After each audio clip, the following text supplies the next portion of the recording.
From the New York Times, I'm Michael Barbaro. This is The Daily.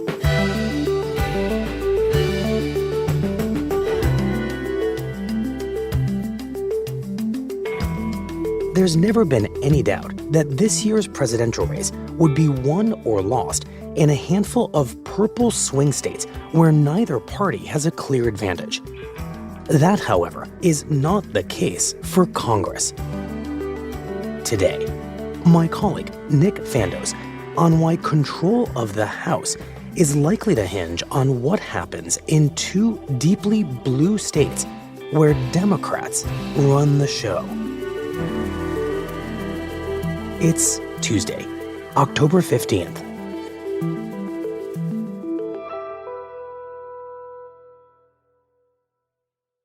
Nick, thank you for making time for us on a holiday, no less.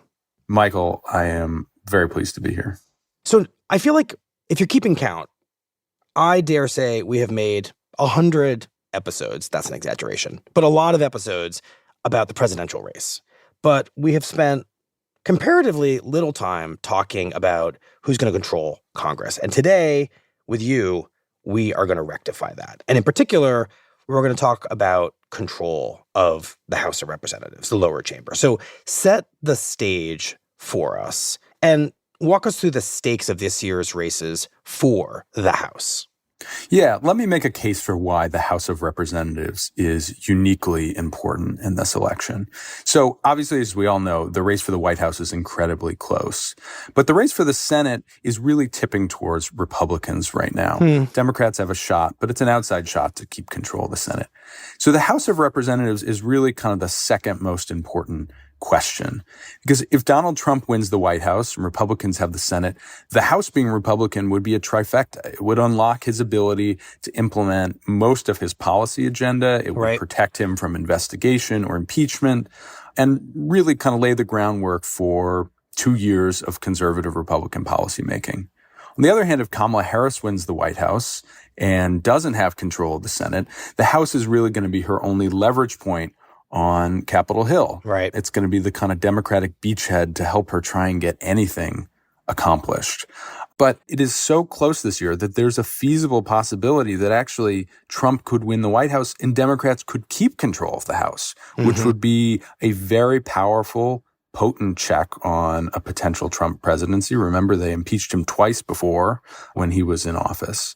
Right. In other words, no matter what happens, no matter who wins the White House, the House becomes the linchpin for either unified government or divided government. Very consequential either way. Precisely. And even before that happens, the House is going to play a very important role in the kind of end stages of this presidential election.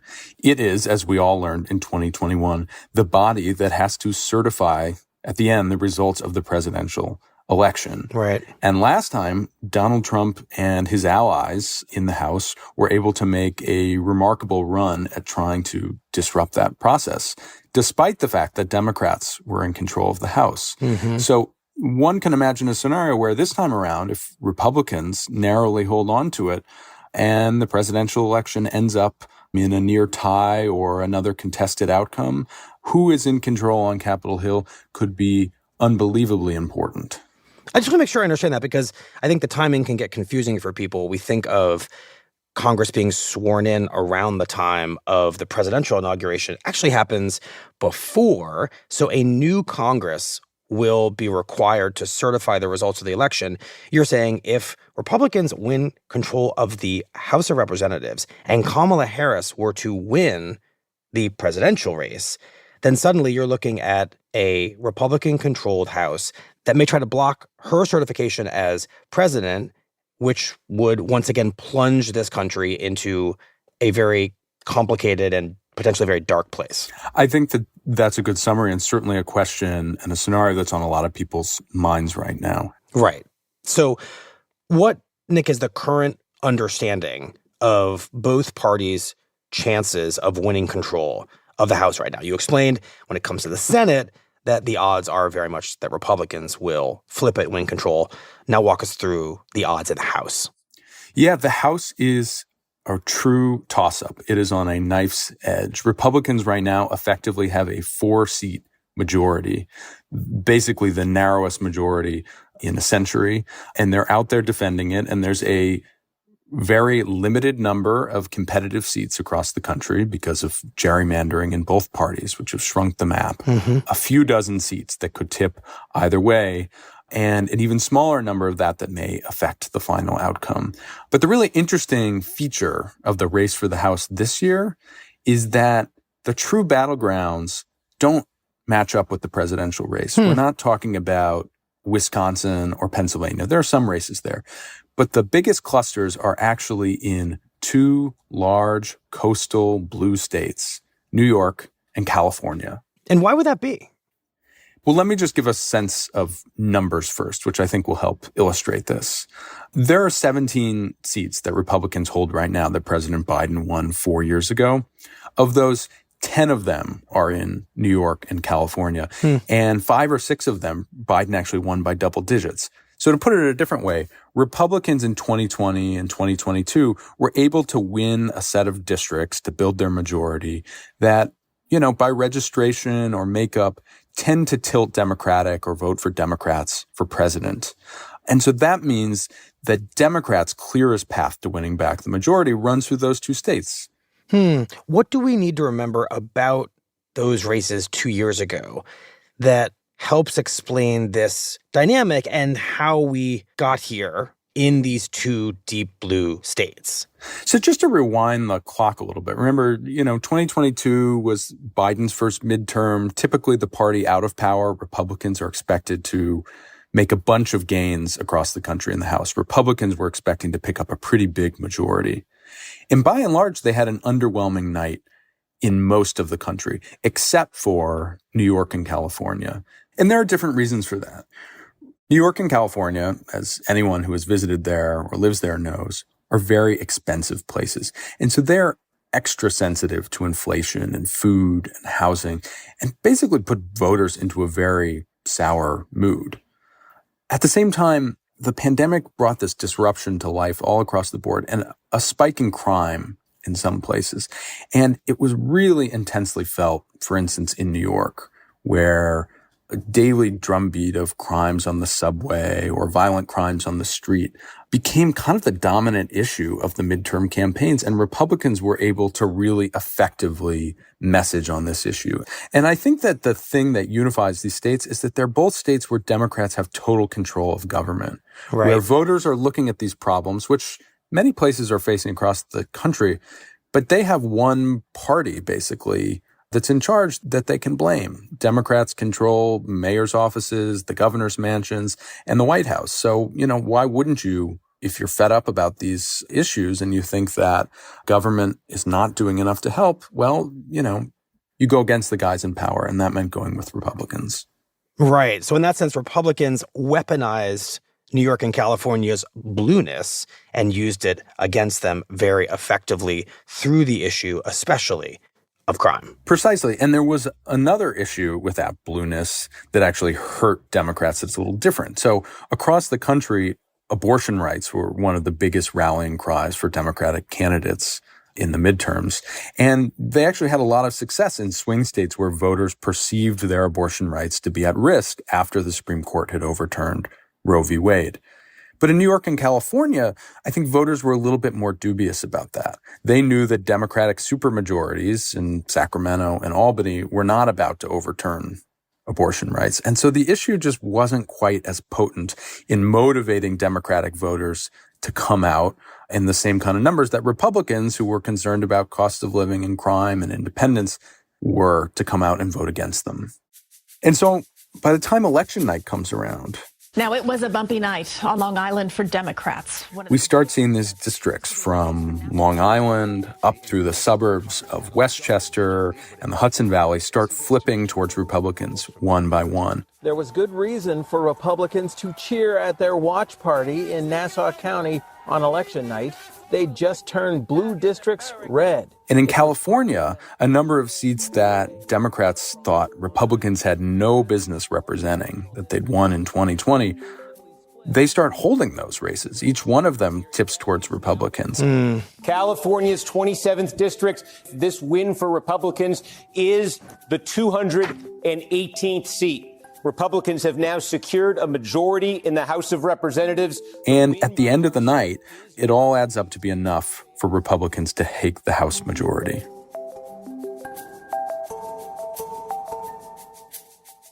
Right. And the question is that going to happen again this year on Election Day? Are Republicans going to be able to motivate, especially these suburban voters, on anxieties around cost and crime?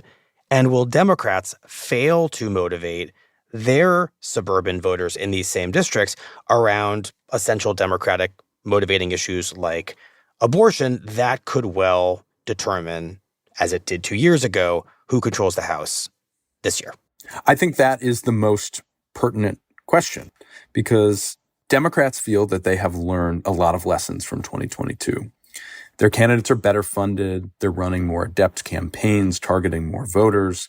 They're not taking these districts for granted. And most importantly, they're aggressively messaging on a lot of the issues that voters still say they care about.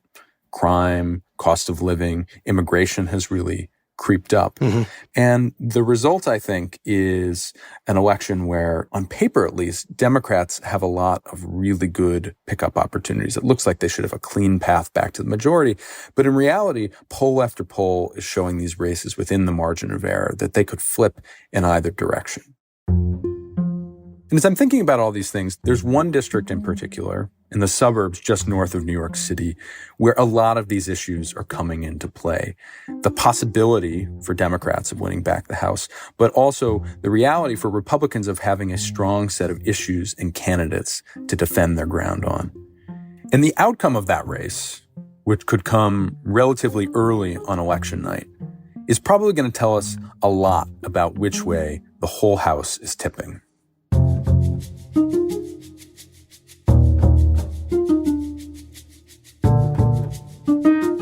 We'll be right back.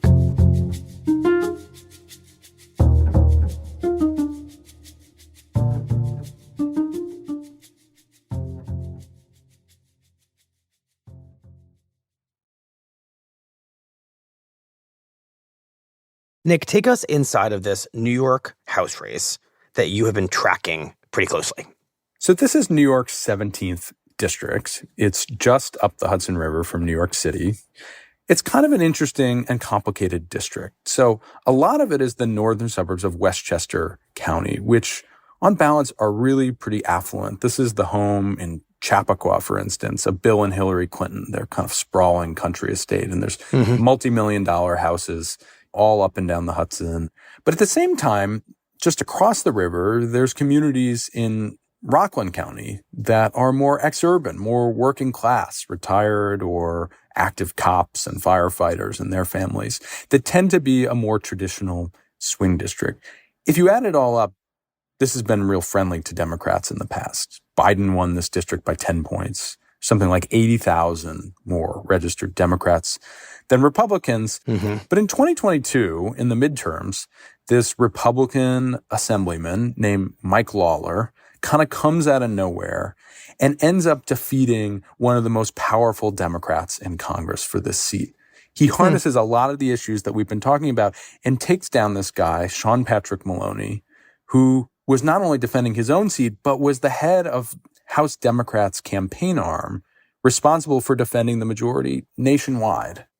Right. Lawler doesn't take out just any Democrat. He takes out a kind of Democratic lion who's supposed to protect the rest of House Democrats. Exactly. And he does it through some really adept messaging, taking each of these issues that we've been talking about and deploying them in very specific ways. The best example of this is around crime. So in New York, the crime issue was really kind of localized and intensified around the issue of cash or cashless bail. Right.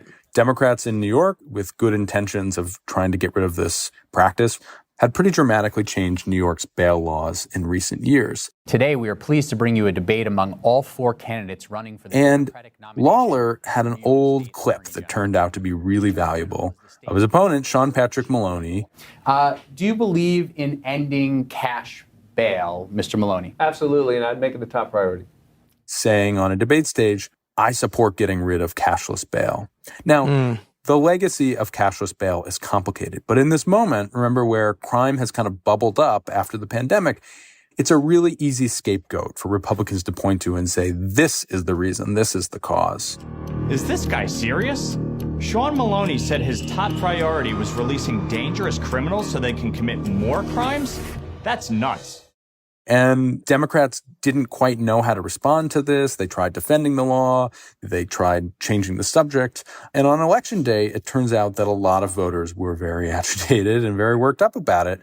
And Lawler wins by just the tiniest of margins, a few thousand votes, to become the Republican congressman and a kind of instant celebrity by dint of beating the National House Democratic chairman. And what kind of congressman does Lawler turn out to be, given the dynamics of this district? He knows he's just won it by a hair. Yeah. So Lawler knows from day one that he's going to have to defend this seat in 2 years. So he spends a lot of time from the very beginning reaching out to groups that you wouldn't expect a Republican to talk to. It is critical in this day and age to have strong Republican support for labor. He courts labor unions. He courts independent and Democratic-leaning moderates. When House Republicans ousted Kevin McCarthy, Lawler was like unmissable on CNN for weeks, talking about how stupid his party was, how idiotic it was, and out of control it was. All of that work, all of that important work has now been upended by these 8 selfish people who joined up with the squad to, frankly, upend the institution of the House and create a constitutional crisis. Not the kind of thing you would expect somebody to normally do, right? Right. And it's good to be back. At one point, as Washington is headed towards a debt default, President Biden actually travels to Lawler's own district to try and put pressure on him to strike a debt limit deal. The Republican Congressman Mike Lawler's here as well. Mike's on the other team, but you know what?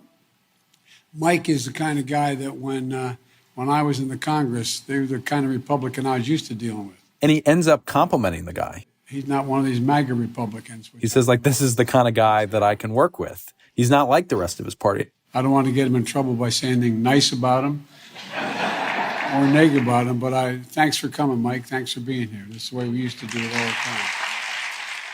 He was trying to establish this independent brand that, like, yeah, there's an R behind my name, but, like, I'm willing to vote across the aisle. I'm willing to criticize my own party. He presents himself in all of this as kind of the adult in the room.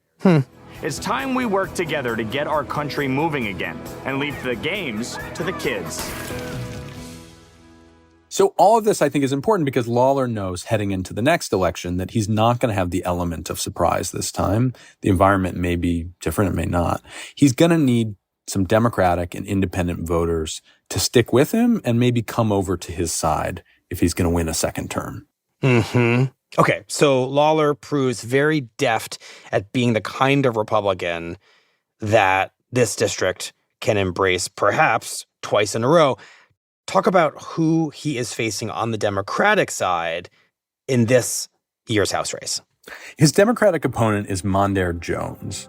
I was lucky to grow up in Rockland County. Jones is a former one-term Democratic congressman who lost his seat after redistricting in 2022. But he's got a lot of strengths as a candidate. Raised by a young single mom who, like so many incredible women throughout this district, still had to work multiple jobs to make ends meet. He's got this remarkable biography, like really an American dream story. My grandfather was a janitor, and my grandmother cleaned homes. He grew up poor. He ended up at Harvard Law School, became a lawyer, worked in government, and then won a seat in Congress. Growing up, I didn't see people like me in Congress. Then I was elected to represent the same people whose homes I watched my grandmother clean. He was the kind of guy who looked like, he could make Mike Lawler a one-term congressman. Mm-hmm. But Jones also has some real baggage because when he ran the first time, he ran as just an out-and-out progressive. This was in 2020. It was after George Floyd was murdered. It was in the middle of the pandemic. He was for, at the time, defunding the police. He was really against a lot of the Trump-era border and immigration policies. And he staked his tent with the left and with progressives, which at the time was quite convenient and now has turned out to be a real heavy weight around his neck.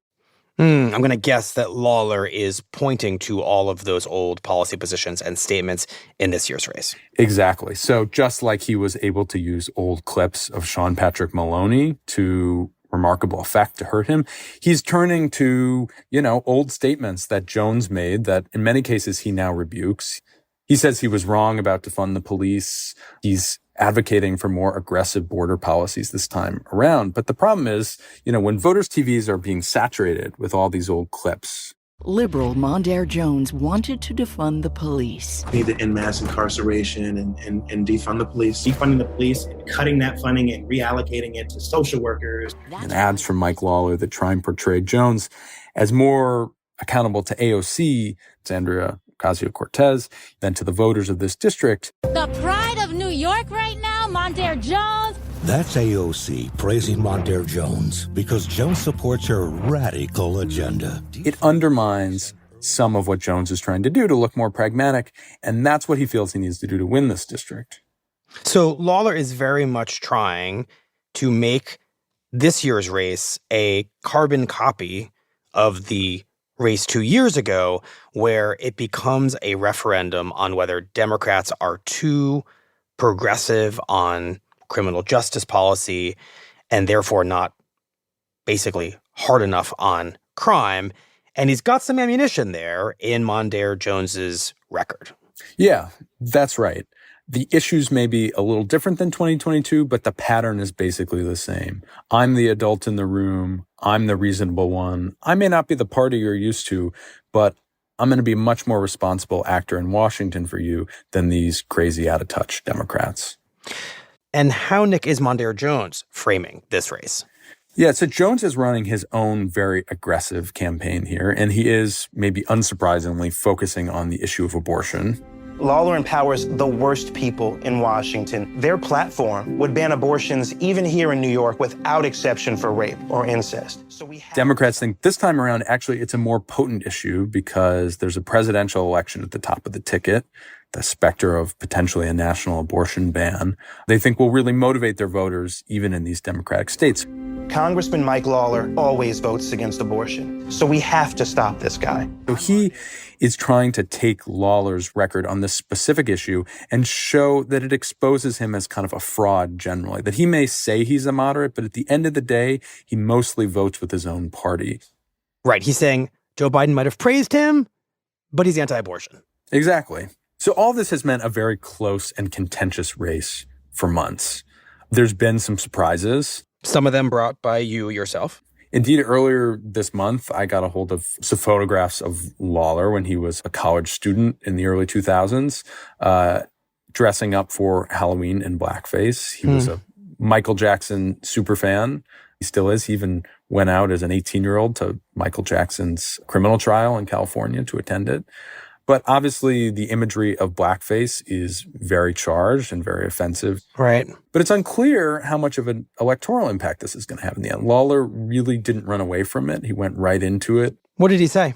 For me, there was no ill intent. There was no effort to malign or make fun of or disparage Black Americans. He went on CNN and said, look, I'm aware of the history of what blackface is. That's not what I was trying to do here.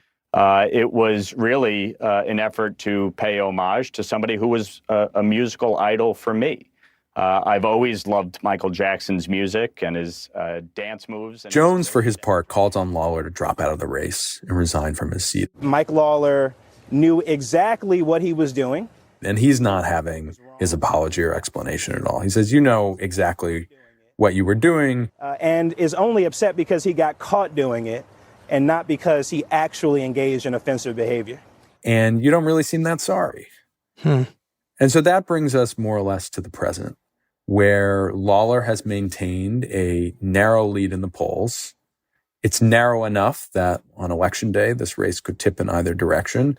You know, that I think is indicative, going back to this broader story about the climate in a state like New York or California, of just how surprisingly close each of these races are. Nick, we're spending all this time talking about the particular dynamics of this district, New York 17, and the two candidates who are running for this seat. But I'm curious how the dynamics of the presidential race between Donald Trump and Kamala Harris are likely to affect turnout in this district and voters' attitudes about the two candidates. Yeah, it's such an interesting one because obviously the presidential candidates are not really spending any time in a district like this and in New York. They're not really spending money here. But they are driving the kind of national mood around the election. For instance, Democrats like Jones, I think, were really heartened when Joe Biden dropped out and Kamala Harris got in because they saw the energy from their base, the engagement, the number of volunteers ready to sign up for them, just like skyrocket. And I think generally their theory of the case has been that in a presidential election, your turnout is much higher than a midterm. Both parties tend to turn out with enthusiasm. And at the end of the day, it's a Democratic district. And if everybody turns out, the Democrat wins. Now, the interesting thing about that, I think, is that there's a Republican theory that Trump is actually becoming somewhat more palatable, or at least less offensive in districts like these over time. Can you explain that? We've been seeing in national polling that Trump is actually improving most in states like New York and California, blue states that he's never going to win, but where voters may be looking at his economic policies or at his presidency with some nostalgia and saying, he's not quite as bad as we thought or not as dangerous as we thought. Or, I still don't like him, but look what the Democrats have reaped in terms of inflation and crime and all these other issues. And this matters in these districts, again, not because it will affect Trump's outcome, but if Kamala Harris is winning Mike Lawler's district by 5 points instead of the 10 that Biden won it by, it's a lot easier for Lawler to run ahead of the Republican ticket and still be able to win. So I think one of the questions I'm really interested in as we head into Election Day is actually how Trump performs in all of these districts, because it's going to give us the answer of whether 2022 was just an aberration in places like New York and California, or if some of these suburban, exurban places that swung away from the Republicans during the kind of early to mid-Trump era are now swinging back in a way that it's going to make them more competitive for years to come. You're raising the possibility, which I'm sure Democrats are very loath to contemplate, that Republicans have been developing in the Trump era a structural advantage in these blue state swing districts. Yeah, I don't know that I would go as far as to say an advantage, but they have been eating into and eroding Democrats' advantage, the advantage that they had, and getting it back towards more kind of neutral, competitive territory. And the question in this election is whether they can lock that in, and in doing so, open up possibilities for themselves, not just this November, but in Novembers to come. But it's not a fait accompli. Harris and Mondaire Jones, they get this. They're trying to communicate to voters that we have heard you. And if they can successfully convince them that they feel their economic pain, that they understand, some of the policies of the past are not the direction that voters want to go in, then they could flip the script and buy themselves 2 more years to continue to change the Democratic image in the way that they want to, and potentially reverse some of this swing back towards the Republicans in ways that could be just as meaningful and lasting. Well, Nick, thank you very much. We appreciate it. You are welcome as always, Michael. Thank you.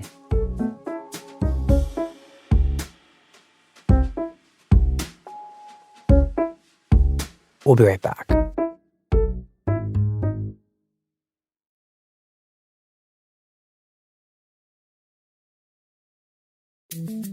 Here's what else you need to know today. The Times reports that Russia has recaptured several villages inside its own borders that Ukraine had invaded over the summer. That could threaten Ukraine's plan to use those Russian towns as leverage in negotiations to end the war. Ukraine still holds roughly 300 square miles of Russian territory, but that's down from about 400 square miles that Ukraine occupied in the first week of its invasion back in August. And And here we go. 10, 9, 8, 7, 6, 5, 4, 3, 2, 1. Ignition. And liftoff. On Monday, NASA launched its first mission to Jupiter in more than a decade. This time, the objective is not to investigate the planet itself, but instead one of its moons called Europa. Liftoff for Falcon Heavy with Europa Clipper, unveiling the mysteries of an enormous ocean lurking beneath the icy crust of Jupiter's moon, Europa. The $5 billion mission will study whether Europa, Jupiter's fourth largest moon, possesses conditions favorable for life.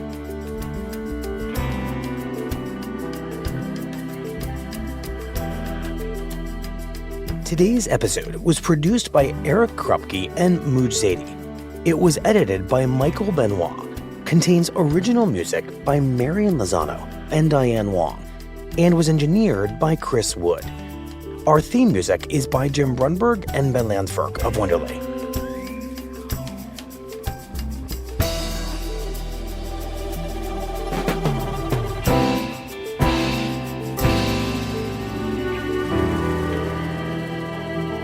That's it for the Daily. I'm Michael Barbaro. See you tomorrow.